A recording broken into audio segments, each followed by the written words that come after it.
अस्सलाम वालेकुम स्टूडेंट्स, हमारा आज का टॉपिक है स्पाइनल कॉर्ड। स्पाइनल कॉर्ड, जैसे कि मैंने पीछे आपको बताया था कि nervous system is divided into central nervous system and peripheral nervous system. और सेंट्रल नर्वस सिस्टम को हम 2 पार्ट्स में डिवाइड करते हैं, that is brain and spinal cord. तो आज हम करेंगे spinal cord. Spinal cord basically जो होता है ना, it is the tubular bundle of nerves. It is made up of different nerves. They rises from the brain stem and extend to the lower back.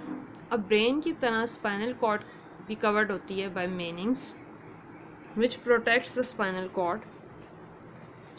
So spinal cord को हम 2 regions में divide करते हैं. एक होता है outer region और एक होता है central region. Outer region basically it is made up of white matter, while central part is butterfly shaped and it is made up of gray matter. The outer region contains myelinated axons, while central region contains non-myelinated axons. So जो spinal cord होता है इसमें से 31 pair of spinal nerves rise होती हैं, which rises from the spinal cord, and they contain axons of both sensory and motor neurons. जहाँ से spinal nerves rise होती हैं, there are 2 roots of spinal nerves. तो ये जितनी भी स्पाइनल नर्व्स होती हैं, these are mixed nerves.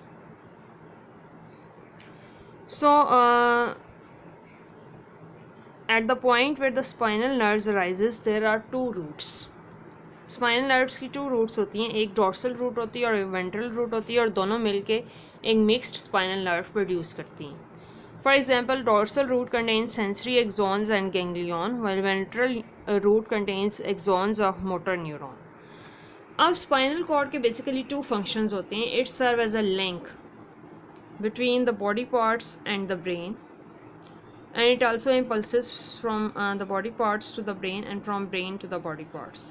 And spinal cord also acts as a coordinator and responsible for some simple reflexes. अब ये साथ आपको इस पर डायग्राम में नज़र आ रहा है स्पाइनल कॉर्ड का स्ट्रक्चर. ये आप देख सकते हैं कि इसका जो आउटर रीजन होता है, it is made up of white matter, while ये जो सेंट्रल पार्ट है, it is this butterfly shaped and this is made up of grey matter. So this is the structure of spinal cord. And spinal cord के जो basic functions ये होते हैं कि for example ये इंफॉर्मेशन ले रहा है from the receptors through the sensory neurons, और सेंसरी न्यूरॉन से इंफॉर्मेशन जाती है to inter neurons, inter neuron से इंफॉर्मेशन जाती है towards the effectors. So and ये आपको यहाँ पे इस पर नज़र आ रही है कि इसके अंदर 2 रूट्स होती हैं. एक को हम कहते हैं डॉर्सल रूट, डॉर्सल, और नीचे हमारे पास होती है वेंट्रल रूट, जो दोनों कंबाइन होके एक मिक्स नर्व प्रोड्यूस करते हैं.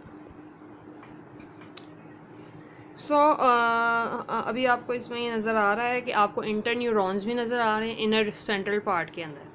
सेंसरी न्यूरॉन्स इंफॉर्मेशन लेके जाते हैं from the receptors to this inter neurons, and inter neurons send message to the effectors. So this is main function of the spinal cord, that is serve as a link between the body part and the brain.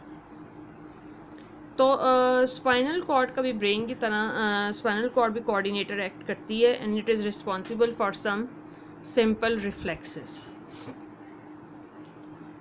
So this diagram is very very important. Spinal cord जो होती है ना, रफली 40 centimetre long होती है, and it is about as wide as your thumb for most of its length. Basically spinal cord जो होता है, it is the continuation of medulla oblongata, यानी ये medulla oblongata की ही extension होती है. तो स्पाइनल कॉर्ड का स्ट्रक्चर बहुत इंपॉर्टेंट है. आप इसको अपनी नोटबुक्स पे इसका function write on the functions of spinal cord in your notebook, and also draw its level diagram.